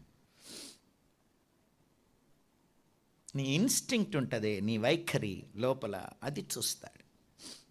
నువ్వు పైకేం చేస్తావు అది చూడ్డు దేవుడు, నీ లోపల చూస్తాడు. ఆ లోపల కరెక్ట్గా ఉండాలి. ఆ లోపల కరెక్ట్గా ఉంటే అప్పుడు దేవుడు సంతోషపడతాడు. నతనయేలు విషయంలో ఏమన్నాడు? ఇతడు నిజముగా ఇశ్రాయేలీయుడు, ఇతని హృదయంలో ఏ కపటం కూడా లేదు కదా. కాబట్టి దేవునికి మన హృదయం తెలుసు. మన హృదయాన్ని శుద్ధిగా ఉంచేది పరిశుద్ధాత్ముడు. ఆ పరిశుద్ధాత్ముడు అభిషేకం మనం పొందుతాం ప్రార్థనలో. ఆ ప్రార్థనకు మనల్ని నడిపించేది దేవుని వాక్యం. ఆ దేవుని వాక్యాన్ని అందించేది దైవజనుడు.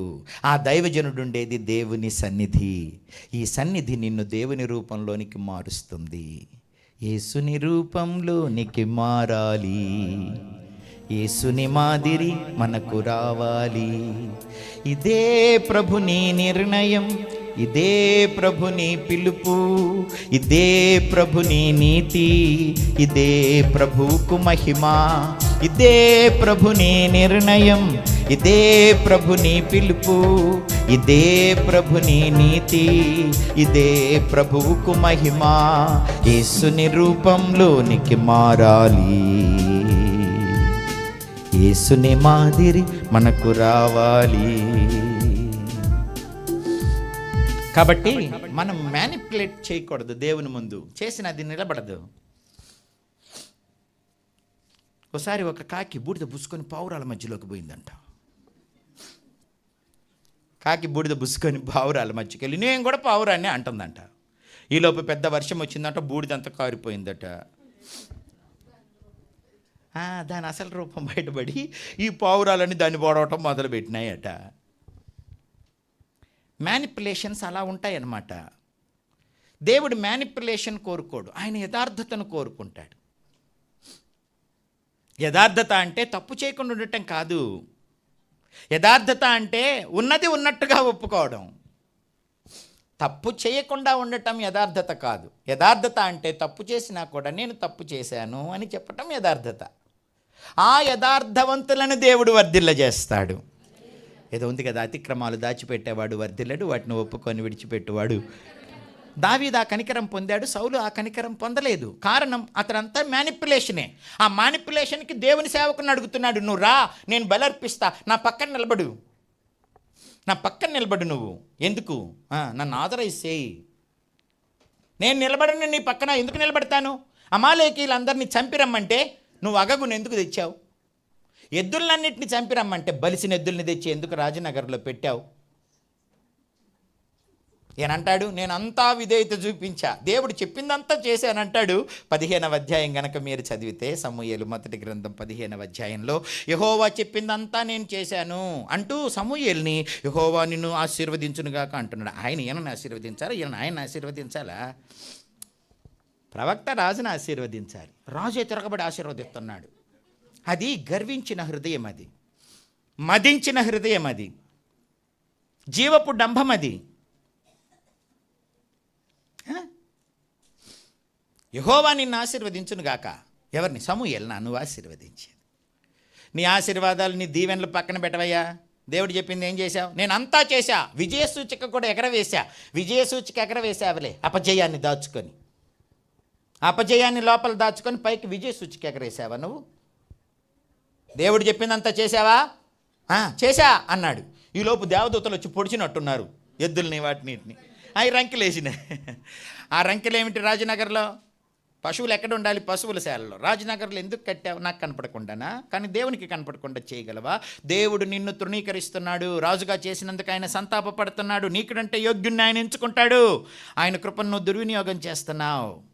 ఈయన ప్రవక్తే, సౌలు ప్రవక్తలలో ఉన్నాడు, పరిశుద్ధాత్మ అభిషేకాన్ని పొందుకున్నాడు, దేవుని కార్యాలు చూసినవాడు, ఎంతో యోగ్యుడు, దేవుడు ఎన్నుకున్నవాడు. కానీ ఏమైంది? అతనిలో ఉన్న క్రియలు చచ్చిపోయినాయి. చచ్చిపోయే సంగతి తెలుసుకోకుండా ఉన్నాడు. చచ్చిపోయిన క్రియల్లో నుంచి, చచ్చిపోయిన దీనత్వం దగ్గర నుంచి అహం బయటకు వచ్చింది. అబద్ధాలు బయటకు వచ్చినాయి. లోకానికి విజయసూచిక ఎగరేశాడు. అంతరంగంలో ఓడిపోయిన వాడుగా ఉన్నాడు. ఆ ఓడిపోయిన స్థితిని సమూయేలు బయట పెట్టాడు. సమూయేలు బయట పెడితే ఆయన అంటాడు, కవర్ చేయి, ఎట్టొకట నువ్వు వచ్చి కవర్ చేయి, నా ప్రక్కన నిలబడు, నేను బలి అర్పిస్తాను, నువ్వు నా పక్కనుండు. నీ బలి వద్దంటున్నాడు దేవుడు.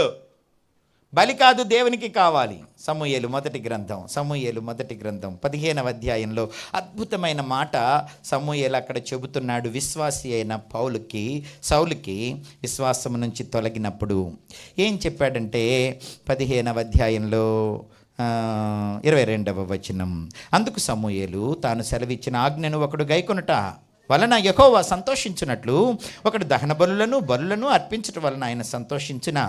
ఆలోచించుము, బలులు అర్పించట కంటే ఆజ్ఞను గైకొనుటయు, పొట్టేళ్ల క్రొవ్వు అర్పించట కంటే మాట వినుటయు శ్రేష్టము. తిరుగుబాటు చేయుట, సోదె చెప్పుటాను పాపముతో సమానము. మూర్ఖత నగుపరచుట, మాయా విగ్రహములను గృహదేవతలను పూజించుటతో సమానము.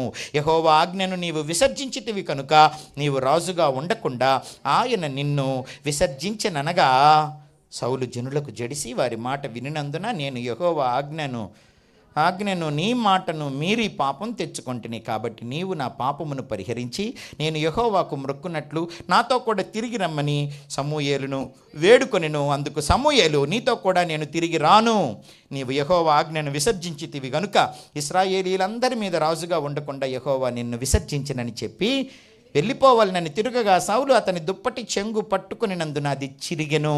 అప్పుడు సమూయేలు అతనితో ఇట్లనెను, నేడు యెహోవా ఇశ్రాయేలీయుల రాజ్యమును నీ చేతిలో నుండి లాగివేసి నీకంటే ఉత్తముడైన నీ పొరుగువానికి దానిని అప్పగించి ఉన్నాడు. చూసారా, అబద్ధమాడడం, కవర్ చేయాలని చూడటం, మ్యానిపులేట్ చేయటం సౌలుకు అలవాటైపోయింది. అది భక్తిహీనమైన లక్షణం. మనలో కూడా అది వచ్చే అవకాశం ఉంటుంది. జాగ్రత్తగా చూసుకోవాలి. తాను నిలుచున్నానని తలంచుకొని వాడు పడిపోకుండా జాగ్రత్తగా చూసుకోవాలి. ఎందుకనంటే we are in the slippery place. ఈ లోకమే చాలా జారుడు స్థలం. ఈ జారకుండా నీ పాదాలు స్థిరంగా ఉండాలనంటే పరిశుద్ధుల సహవాసం, వాక్య ధ్యానం, ప్రార్థన, పరిశుద్ధాత్మ అభిషేకం మనకు నిత్యము కావాలి. అది పొందుకుంటూ మనము ప్రభువులా మారాలి. మోషే ఎంతటి క్రూరుడో, మూర్ఖుడో, నరహంతకుడో, పక్షపాతో, ఆవేశపరుడో, ఇప్పుడు ఆయన చాలా దీర్ఘశాంతం వచ్చేసింది. శరీరాశను జయించాడు, నేత్రాశను జయించాడు, జీవపు డంబాన్ని జయించాడు. బహుమానముగా కలగపోవు దాని కొరకై అతడు ఓపికతో కనిపెట్టాడు. ఆ బహుమానాన్ని స్వీకరించాడు. మనం కూడా దేవుని బహుమానాన్ని స్వీకరించాలి. దేవుణ్ణి సంతోషపెట్టాలి. ప్రజలకు దీవెనకరంగా మనము మారాలి అని అంటే తప్పకుండా దేవుని ఆజ్ఞలను మనము పాటించాలి. మనం ఆజ్ఞలను పాటిస్తేనే దేవుడు మహిమ పొందుతాడు. మనము నూరంతలుగా ఫలించగలుగుతాము. ఆ మధ్య జగ్గైపేట దగ్గర ఒక ఊరు వెళ్ళాను. అందరినీ ఎవరిని రానేయకుండా ఒక వచ్చి అంతా వడ్డిస్తుంది. వడ్డించి అయిపోయిన తర్వాత కొంచెం సాయంత్రం మా ఇంటికి వచ్చి ప్రార్థన చేస్తావా? వస్తానులేమ్మా అన్నాను. తీరా సాయంత్రం 5 గంటలకి బైబిల్ పట్టుకొని వెళ్తే వాళ్ళ ఆయన ఈజీ చైర్ వేసుకొని కూర్చున్నాడు వరండాలో. నన్ను నా అవతారం చూస్తే పాస్టర్ నన్ను తెలుస్తుంది కదా బైబిల్ పట్టుకుంటే. ఎవరినో అన్నాడు నన్ను. ఓయమ్మ, నేను అసలు రావాల్సిన ఇంటికే వచ్చానా? ఆమె కరెక్ట్గా ఈ ఇల్లే చూపించింది, అక్కడికే రమ్మనింది. ఎవరు నువ్వు అన్నాడు. అప్పుడు నేను అన్నాను, పాస్టర్ గారిని బైబిల్ ప్రార్థన చేయటానికి వచ్చానండి అన్నాను. ఎవరికి అన్నాడు. రెండో ప్రశ్న, ఎవరికి అన్నాడు. అంటే నాకు కొంచెం టెన్షన్ పుట్టుతుంది. ఎవరికో తెలియదండి, ఇక్కడికి రమ్మనింది అన్నాను. ఈలోపు ఆమె లోపల నుండి వచ్చి గట్టిగా తల మీద ఇట్టా పొడిచి, నీకే రా చీకటోడా అంటుందండి. నీకే రా చీకటోడా అనిందండి వాళ్ళ ఆయన్ని. అప్పుడు వాళ్ళ ఆయన అన్నాడు, నాకు కాదు దీనికి చేయి ప్రార్థన అన్నాడు. ఆమెకు ఆల్రెడీ చేశాను అన్నాను. మళ్ళా చేయి అంటున్నాడు. ఎందుకు అన్నాను. చూడు నన్ను చీకటోడు అంటుంది. ప్రార్థనకి వెళ్ళేటప్పుడు మీసాలు బీకి ముఖం మీద పొడిచి వెళ్ళిందంట. ప్రార్థన నుంచి వెళ్తా వాళ్ళ ఆయనకు ప్రార్థన చేయడానికి నన్ను పిలుస్తుంది. వాళ్ళ ఆయన స్పీడ్గా లెగిసి వచ్చి నా చేయి పట్టుకొని బరబర లాక్కెళ్ళిపోయాడండి వంట రూమ్లోకి. మంచి పప్పు గుత్తి తీసుకొని ఇదేమంటారు దంచేది ఉంటుంది చూసారా, ఏమిటి అది, రోకల బండ, అదేమన్నా తీసుకొని వేస్తాడేమన్నా తలకబెట్టి అనుకున్నాను నేను. గబా వంట రూమ్లోకి తీసుకెళ్ళి చూడు అన్నాడు. ఏం చూడాలో అర్థం కాలేదు. ఏదో ఒకటి చెప్పబోయే, నాకు టెన్షన్ పడుతుంది. ఏం చూడాలో చెప్పు అన్నాను. అప్పుడు అంటాడు, మా ఇంటిలో ఒక గాజు పాత్ర కానీ ఒక పింగాణి పాత్ర కానీ ఉందేమో చూడు అన్నాడు. అట్ట చెప్పు క్లారిటీగా. అందరి ఇళ్ళల్లో ఉన్నట్టే వంట రూమ్లో ఉంటాయి కదా, ఏం చూడాలో చెప్పు అన్నాను. అప్పుడు గాజు పాత్ర కానీ పింగాణి పాత్ర కానీ ఏదైనా ఒక్కటి ఉందేమో చూడు అన్నాడు. చూసిన తర్వాత ఏమి కనపడలా. నిజంగానే లేవే అన్నాను. ఎందుకు లేవో తెలుసా, అన్ని పగలగొట్టింది ఇది. కోపం వస్తే గిరాటేసిద్దంట. అందుకని గాజు పాత్రలు పింగాణి పాత్రలు మొత్తం పగిలిపోయినాయి అంట. అందుకని పాత్రలు కొంటమే మానేసేసాను అన్నాడు. మంచి పని చేసావన్నాను నేను. మరి అంతే కదా, తెచ్చి నష్టపోవటం కంటే తేకుండా ఉంటే మంచిది కదా. ఆ తర్వాత అన్నాడు, మళ్ళా చూడు అన్నాడు. ఏం చూడాలి ఇప్పుడు చెప్పు అన్నాను. ఇప్పుడు అంటాడు, గ్లాస్ దగ్గర నుంచి పెద్దవాటి వరకు దేనికైనా సొట్ట లేకుండా ఉందేమో చూడు అన్నాడు. ఇక చూడు, పరీక్షగా చూస్తే చిన్న క్లాసు నుంచి పెద్ద క్లాస్ దాకా అన్నిటికీ సొట్టలు ఉన్నాయండి, సొట్టలు లేనిది ఒక్కటి లేదు.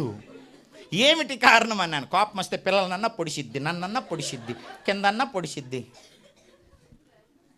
కోపం వస్తే పెద్దగా మాట్లాడిద్ది. పరువు వద్దు, నోరు మూసుకోవే, కొంచెం చిన్నగా పోవాలి. నీ పరువంతా కడిగి కంపలో పోస్తా, నలుగురు నిన్ను తుపా అని ఉయ్యాలి. నాకు కోపం వస్తే నేను ఊరుకోను అంతే. నిన్ను తుపా ఊపిస్తా అందరితో. వాళ్ళ ఆయన నూస్తే ఆమె నూసినట్టు కాదు. అంత ఆవేశం అండి మనిషికి, అంత కోపం అండి అన్నాడు. కాసేపటికి ఆ ఆవేశం తగ్గినట్టుంది, చెప్పాడు కదా మొత్తం కడుపులో దాంతో. అప్పుడు నా దగ్గరికి వచ్చి అంటాడు, అయ్యగారు దేవుని సేవకులు అంటే నాకు గౌరవమే, దేవుడు అన్నా కూడా నాకు గౌరవమే, ప్రార్థన అంటే నాకు ఇష్టమే, వాక్యం అంటే నాకు ఇష్టమే, కానీ మా ఆవిడ 15 సంవత్సరాల నుంచి వెళ్తుంది ప్రార్థనకి. ఇంత ఓర్పు నేను చూడలేకపోయాను ఇప్పటి వరకు, ఇంత సహనం చూడలేకపోయాను. అంత ఓర్పు సహనం లేకుండా ఉంటుంది. కొన్నిసార్లు ప్రార్థనకి వెళ్ళని ప్రార్థనకి వెళ్ళే ఆమె కంటే నేనే బెస్ట్ ఏమనిపిస్తుంది. కొన్నిసార్లు కోపాన్ని తగ్గించుకుంటాను, నోరు మూసుకుంటాను, బయటికి వెళ్ళిపోతాను. మీరంటే నాకేమీ కోపం లేదు, కానీ 15 సంవత్సరాల నుంచి వెళ్తూ మీరు పొద్దాకలు చెప్పే ఆ ఓర్పు, ఆ సహనం, ఆ తగ్గింపు, ఆ దీనత్వం ఏమైనట్టు? 15 సంవత్సరాల్లో నేను ఒక్కసారి కూడా ఆమెలో చూడలేకపోయినానే. వారానికి 6 సార్లు పెడతాడట అయ్యగారు ప్రార్థన. 3 నెలలకు ఒక మీటింగ్, 3 నెలలకు ఒక మీటింగ్, 3 ఒకసారి పిలిచిన స్పీకర్ని మళ్ళా పిలవడంట. కొత్త స్పీకర్స్ వస్తారు, వాక్యం చెప్తారు, కానీ ఆ వాక్యం ఏమలో నాకు కనపడతలేదు. అయ్యగారు నేను ఒకటి చెప్పనా, నా భార్యలో సహనం, ఓర్పు చూసినప్పుడు నా అంతటి నేనే మందిరానికి వస్తాను. రావాలని చాలా ఆశగా ఉంది, కానీ రాలేకపోతున్నాను. నా భార్యలో ఓర్పు, సహనం చూసి నేను కూడా తొందరగా దేవుడి దగ్గరికి వచ్చేటట్లు నా కొరకు ప్రార్థన చేయండి. నేను అమర్యాదగా మాట్లాడినందుకు, చేయబట్టి లాక్కెళ్ళినందుకు బాధపడబాకండి. నేను నా భార్య మీద కంప్లైంట్ చేయట్లా, నా ఆశ చెబుతున్నా. ఆమెలో సహనం, ఓర్పు చూడాలని కోరుకుంటున్నా, ప్రేమ చూడాలని కోరుకుంటున్నా. అవి నాకు కనపడతలేదు, కనపడాలని ఆశిస్తున్నాను.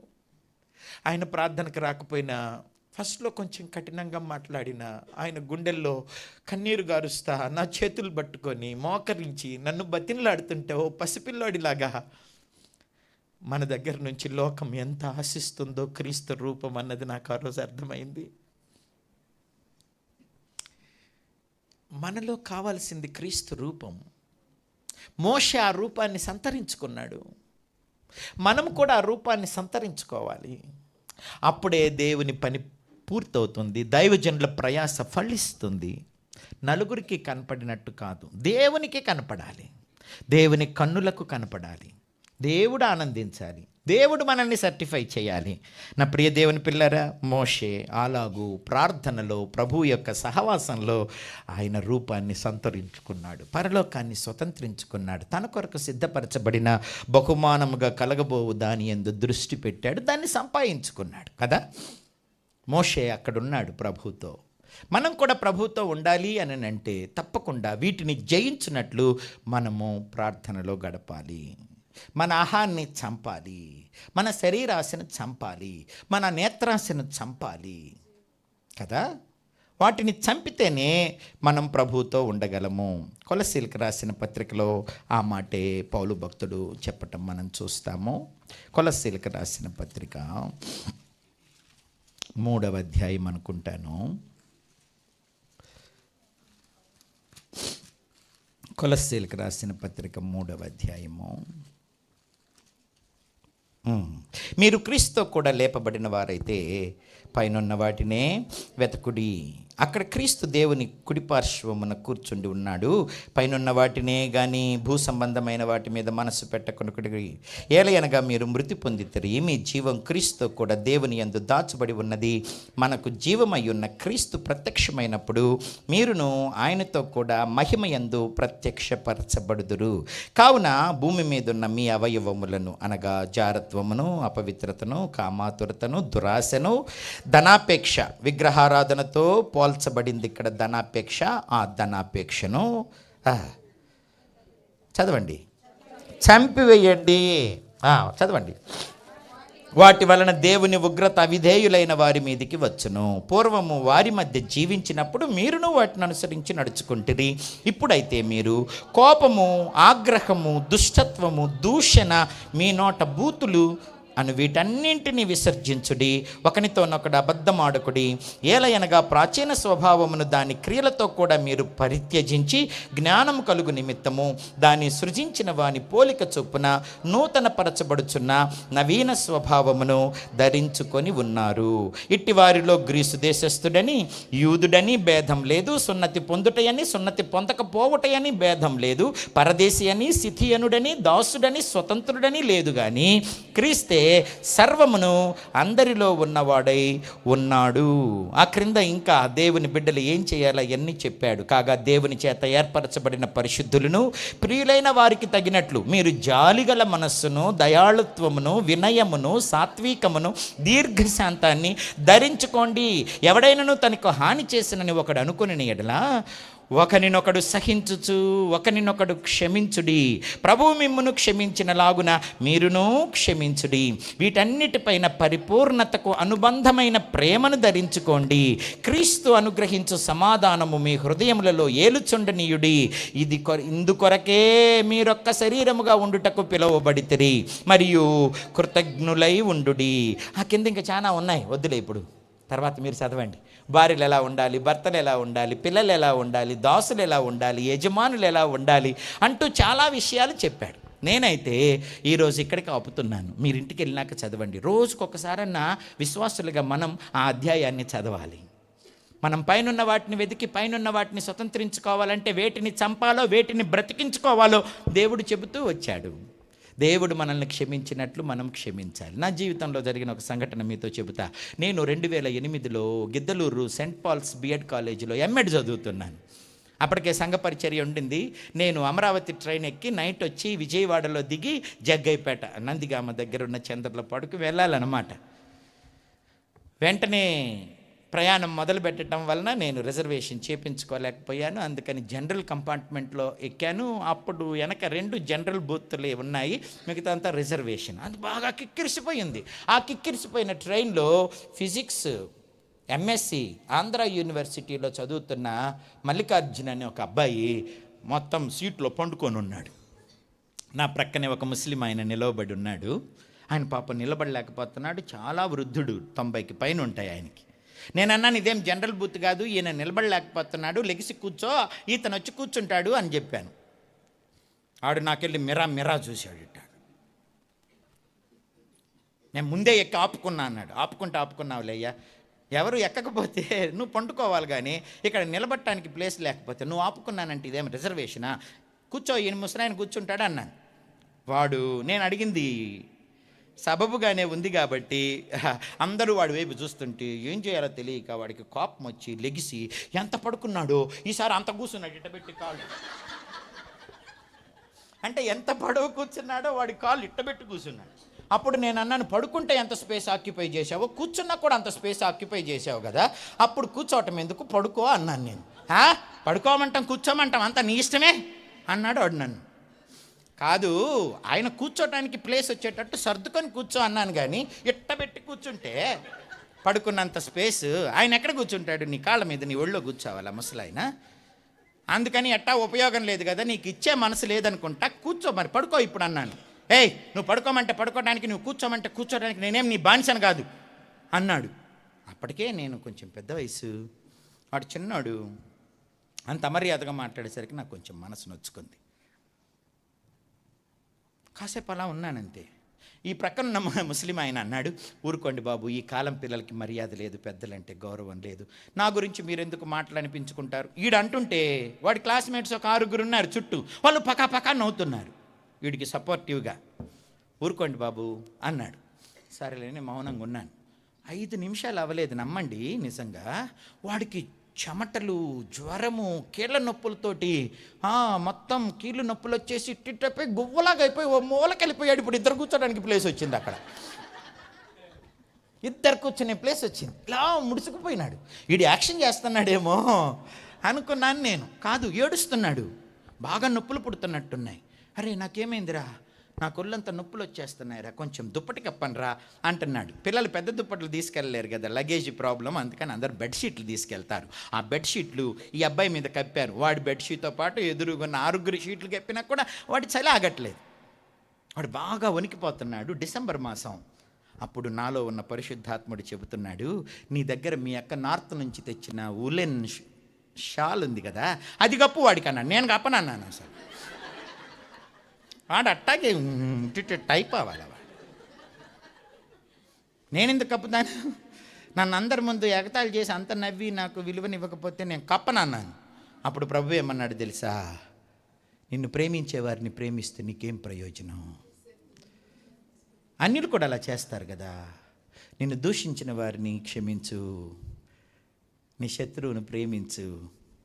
ప్రేమిస్తే వాళ్ళ తల మీద నిప్పుల కుప్ప పోసినట్టుంటుంది. ప్రేమించు, అప్పుడే నేను మహింపరచబడతా. నువ్వు స్టేజీలో ఎక్కి వాక్యం చెబితే కాదు, నీకెంత వాక్యం తెలిస్తే కాదు, నువ్వు దాన్ని ప్రాక్టీస్ చేయి ఇప్పుడు. అప్పుడు ఇక్కడంతా నేను మహింపరచబడతా. ముందు నువ్వు కప్పు చాలన్నాడు. తట్టుకోలేకపోతున్నాను. అందుకని అసలే పోయేది ప్రార్థనకి, చెప్పాల్సింది వాక్యం. అందుకని చెప్పి ఎట్టోకట్ట కప్పా, ఇష్టం లేకపోయినా కూడా. కప్పుతుంటే వాడు ఫీల్ అయిపోయి వద్దు సార్ అన్నాడు. ఇది ఊళ్ళతో తయారు చేసింది, చలి ఆపిద్ది, కప్పుకో బాబు పర్వాలేదని కప్పాను. కప్పి మెదలకుండా వచ్చి ఇక్కడ నిలబడ్డానా, మరలా నా లోపల నుంచి, నీ దగ్గర జనరల్ మెడిసిన్ ఉందిగా, ఎసిక్లోఫినాక్, పారాసెటమాల్ ఎప్పుడు క్యారీ చేస్తావు కదా, వాటర్ బాటిల్ కూడా ఉంది కదా, వానికి జ్వరము ఒళ్ళు నొప్పులు, ఈ 2 ట్యాబ్లెట్లు వాడికి అన్నాడు. షాల్ కప్పాను కానీ ట్యాబ్లెట్లు ఇయ్యను. షాల్ కప్పాను కానీ నేను ట్యాబ్లెట్లు ఇయ్యను అన్నాను. సమస్య పూర్తిగా పోతే అట్టా వాడికి కాసేపు అన్న నొప్పి ఉండొద్దు. అప్పుడు ప్రభు అన్నాడు, నిన్ను వలే నీ పొరుగు వారిని ప్రేమించమని నేను చెప్పలేదా? నువ్వు దాన్ని చాలామందికి బోధించలేదా? నీకే ఈ సమస్య వస్తే నీ జోబులోని ట్యాబ్లెట్ ఉంటే నువ్వు వేసుకోవా? మరి వాడికి వేస్తే కాదా నువ్వు ఈ ఆజ్ఞను నెరవేర్చినట్లు? ఏయ్ అన్నాడు. నాకు వచ్చే కష్టమైనా కూడా తప్పలా విధేయత చూపించాలి.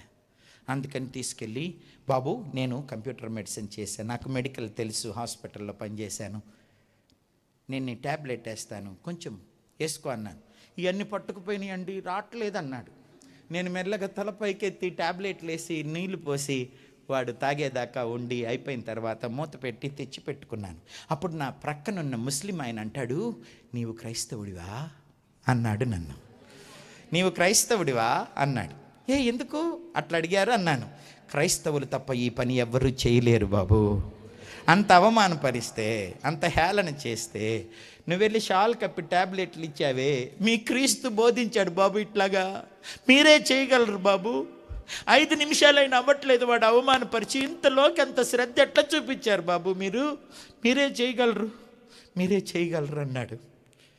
దేవుడు మహిమపరచబడతాడంటే ఆ రోజు నాకు అర్థమైంది. ఆయన అన్నాడు, నీ దగ్గర ఏదైనా బైబిల్ ఉంటే నాకు ఇస్తావా అన్నాడు. ఎప్పుడు కొత్త నిబంధన క్యారీ చేస్తుంటాను, అది ఆయనకి ఇచ్చాను. కంభం వచ్చాం గిద్దలూరు నుంచి. వాడు, నేను ఇంకా ప్రయాణం చేయలేను, నన్ను దించేయండి, నాతో పాటు ఎవరైనా దిగండి అంటున్నారు. అర్ధరాత్రి 1 గంట అప్పుడు వాళ్ళందరూ అన్నారు, టికెట్ వేస్ట్ అయిపోద్ది, మేము అక్కడికి వెళ్ళకపోతే ఫైన్ పడిద్ది, మీ అమ్మ నాన్నకు ఫోన్ చేశాం, వాళ్ళు వస్తారు, వచ్చేదాకా ఇక్కడ ఉండంటున్నారు వాడిని. వాడు ఒక్కడిని ఎట్లా రా అంటున్నాడు. ఈ దేవుడు నన్ను నలపటం చూసారా, నువ్వు దిగు అంటున్నాడు. ఇది బాగుంది. షాల్ కప్పాను అనుకో, ట్యాబ్లెట్లు ఇచ్చాను అనుకో, నన్ను అర్ధరాత్రి దిగమంటే నాకు మాత్రం ట్రైన్ టికెట్ వేస్ట్ అవుదా? అప్పట్లోనే 60 రూపాయలు టికెట్ వేస్ట్ అవుదా? నేను ప్రార్థన మిస్ అవనా? అప్పుడు ప్రభు ఏమన్నాడో తెలుసా? ఆ వ్యక్తి ఆత్మ ముఖ్యం, వాడికి నీ తోడు ముఖ్యం. మంచి సమరయుడిని గుర్తు చేస్తూ, మంచి సమరయుడు ఎలా ప్రేమను చూపించాడు, నువ్వు అలా ప్రేమను చూపించు. నీవు వెళ్ళుము, సమరయుని వలె చేయుము అన్న వాక్యం గుర్తు చేస్తుంటే, నేను వెళ్ళగా వాడి లగేజ్ తీసుకెళ్ళి అక్కడ పెట్టాను, నా లగేజ్ కూడా తీసుకెళ్ళాను. ఇంతలో భళ్ళుమని వామిట్ చేసుకున్నాడండి. అసలే నాకు ఇంత కంపు వచ్చితేనే కడుపు అంతా దేవేస్తుంది, అట్లాంటి దాడు భల్లున వామిట్ చేసుకుంటే అది కూడా కడగమంటే నేను ఏం చేయాలి చెప్పండి? షాల్ మీద వేసాడు, వాడి బట్టల మీద వేసుకున్నాడు. అదంతా తుడిచేసేసాను, కడిగాను, మూతి తుడిచాను, నీళ్ళు ఇచ్చాను. ఈలోపు తర్లుపాడు స్టేషన్ వచ్చింది, వాడిని దించాను. సరే ఆ లగేజ్ తీసుకొని నేను కూడా దిగిపోయాను. ట్రైన్ కదులుతుంటే, సార్ ట్రైన్ వెళ్ళిపోతుంది, మీరు ఎక్కండి అన్నాడు. అప్పుడు నేను అన్నాను, ఈ అర్ధరాత్రి నీకు తోడెవరు లేరు కాబట్టి నేను నీతో ఉండాలనుకుంటున్నాను అన్నాను. దాంట్లో వాడు కృంగిపోయినాడు. అసలు పక్కనే హాస్పిటల్ ఉంటే అక్కడికి తీసుకెళ్ళి అర్ధగంట కొడితే కాంపౌండర్ వచ్చాడనమాట. వచ్చిన తర్వాత, పాప మీ అబ్బాయి బాగా ఒళ్ళు నొప్పులతో బాధపడుతున్నాడు, కొంచెం చూడండి అన్నాను. ఏం పేరు అన్నాడు. నాకు తెలియదు అన్నాను. నీకు తెలియకపోతే అతనితో ఎట్లా వచ్చామన్నాడు. కో ప్యాసింజర్ని తనకు సహాయం చేద్దామని వచ్చాను అన్నాడు. సరే నేను ఆడి దగ్గరికి వెళ్ళిపోయి ఏం పేరంటే మల్లికార్జున్ అని చెప్పాడు, వయస్సు చెప్పాడు. ఏమిటి నీ బాధ అని అడుగుతారు కదా డాక్టర్. అడుగుతుంటే వాడు అంటాడు, నా శరీరానికి మందు ఇవ్వగలరు కానీ నా మనసుకు మందు ఇవ్వగలరా అంటున్నాడు. నా శరీర బాధకు మంది ఇవ్వగలరు కానీ నా మనసులో ఉన్న బాధకు మీరు మంది ఇవ్వగలరా అంటున్నాడు. అర్ధరాత్రి వచ్చి నిద్రలేపి ఏం తీసోదంతా ఏదో ఒకటి చెప్పట్టున్నాడు. మనసులో బాధ ఎందుకు అని అన్నాడు. అప్పుడు ఆడు నా వైపు చూపించి అంటాడు, దేవుడు లాంటి ఆయన్ని నలుగురు ముందు అవమానం చేసి హేళన చేసి నవ్వులు పాలు చేశాను, అయినా కూడా ఆయన నా పట్ల చాలా మేలు చేశాడు. అది నన్ను బాధిస్తుంది. నా శరీరపు బాధ కంటే అతన్ని అవమానం చేశానని నా మనసు చాలా బాధపడుతుంది. దానికి మందిస్తారా అన్నాడు. నేను అన్నాను, ఊరుకో, ముందు శరీరం సంగతి చెప్పు, బాధ తర్వాత చూద్దాం. చెప్పారు, ట్యాబ్లెట్ ఇచ్చారు. అదంతా దోమలు విసురుకుంటూ తెల్లారేదాకా వాడి దగ్గర కూర్చున్నాను. తెల్లవారుతోంది, ఫస్ట్ ట్రైన్ వస్తుందన్నమాట తెల్లవారుజామున. అప్పుడు నేను అన్నాను, కుదుట పడింది కదా, అమ్మా నాన్న దగ్గరకు వస్తున్నారు కదా, నేను వెళ్ళొస్తాను అన్నాను. అప్పుడు అన్నాడు, ఇదిగో షాల్ తీసుకెళ్ళండి అన్నాడు. నీవు ఉంచుకోలే నా గుర్తుగా, నీకు అవసరం కదా, ఇప్పుడు చలిగా ఉంది కదా, ఉంచుకో పర్వాలేదు అన్నాను. ఆ తర్వాత అన్నాడు, కొంచెం ఫోన్ నెంబర్ వేస్తారా నోట్స్ మీద అన్నాడు. ఫోన్ నెంబర్ వేసాను. వేసిన తర్వాత అంటాడు, ఇంకొక ఆశ మిగిలిపోయింది, అది తీర్చరా అన్నాడు. ఏంటో చెప్పు అన్నాను. మిమ్మల్ని అన్నా అని పిలవచ్చా అన్నాడు. అప్పుడు నేను అన్నాను, పిలువు అన్నాను.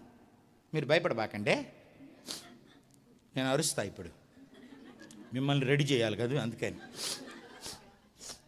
హాస్పిటల్ అంతా దద్దరిల్లేటట్టు అన్నా అన్నాడండి వాడు.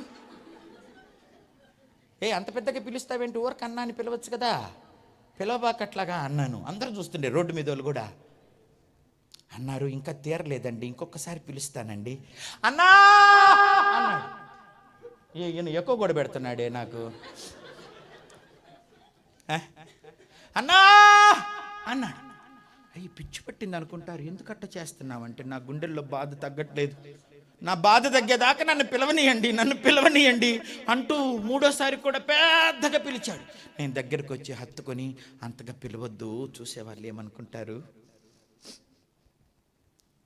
థ్యాంక్స్ అన్నాను. నేను కాదు థ్యాంక్స్ చెప్పాలి, మీరు ఎందుకు చెప్తున్నారు, నన్ను క్షమించండి అన్నాడు. నేను అన్నాను, నిన్ను ఎప్పుడో క్షమించేశాను, అందుకే నీకు అన్నీ చేయగలిగినాను అన్నాను. నాకు కూడా కొంచెం కొత్త నిబంధన బైబిల్ ఇవ్వమని అడిగాడు. ఆ ముస్లిం ఆయనకి ఇస్తున్నాను కదా, అది తీసుకున్నాడు. నేను వెళ్ళిపోయాను. 3 నెలలు తిరిగిన తర్వాత నాకు ఒక అన్నోన్ నెంబర్ నుంచి ఫోన్ వచ్చింది. అవతల నుంచి ఒక ఆయన నాకు ఫోన్ చేస్తాడు, అక్కడ దేవుడు ఉన్నాడా అన్నాడు. నేను అన్నాను, ఏం పరలోకానికి చేసావా ఫోను, అక్కడ దేవుడు ఉన్నాడా, ఎవడో నా ఫ్రెండో మా బంధువో బావ వరుస అయినాడో చెనుకు కోసం అట్లాగా పిలుస్తున్నాడేమోనని, ఇక్కడ దేవుడు లేడు, ఇక్కడ సిరులు ఉన్నాడు, దేవుడు ఆకాశంలో ఉంటాడు అన్నాను. అప్పుడు అతను అంటాడు, ఆ సిరులు అనే దేవుడితో మాట్లాడదామని చేశా అన్నాడు. ఇంకా అంత కామెడీగా అనిపించింది నాకు. ఆ సిరులు అనే దేవుడే ఉన్నాడా అన్నాడు. ఎవరయ్యా మీరు అన్నాను. అప్పుడు అంటాడు, నా ఒక్కగానొక్క కొడుకు అర్ధరాత్రి స్నేహితులందరూ వదిలిపెడితే నిన్ను అవమానించిన, నలుగురిలో పలచన చేసిన, ప్రేమ చూపించి రాత్రంతా దోమలు ఉసిరి కాళ్ళొత్తి శాల్ కప్పి ట్యాబ్లెట్లు ఇచ్చి నా కొడుకుని నాకు బతికించి ఇచ్చావే, దేవుడి తర్వాత నువ్వు దేవుడివే బాబు. ఇచ్చిన బైబిల్ తీసుకొని ఇంటికి వస్తే ఆ వాక్యం చదువుకొని ఆ దేవుని ప్రేమను తెలుసుకొని మేమందరం మందిరానికి వెళ్ళటం మొదలుపెట్టాము. విగ్రహారాధన అంతా వదిలిపెట్టాము. నా అల్లుడు నా కూతురు రక్షణ పొందారు, నా కొడుకు కోడలు రక్షణ పొందారు, మల్లికార్జున్ నేను రక్షణ పొందాము. మా ఇల్లంతా దేవుని నమ్ముకున్నాం బాబు. ఒక్కసారి రాకూడదు మా ఇంటికి, ఒక్కసారి రాకూడదు. నీ ప్రేమ దగ్గర నుంచి ఆ ప్రేమకు కనెక్ట్ అయిపోయినాము. ఆయన ప్రాణం పెట్టేంత ప్రేమను అర్థం చేసుకున్నాము. ఆయన ప్రేమ కొరకే బ్రతుకుతున్నాము బాబు, మా కొరకు ప్రార్థన చేయి బాబు అని.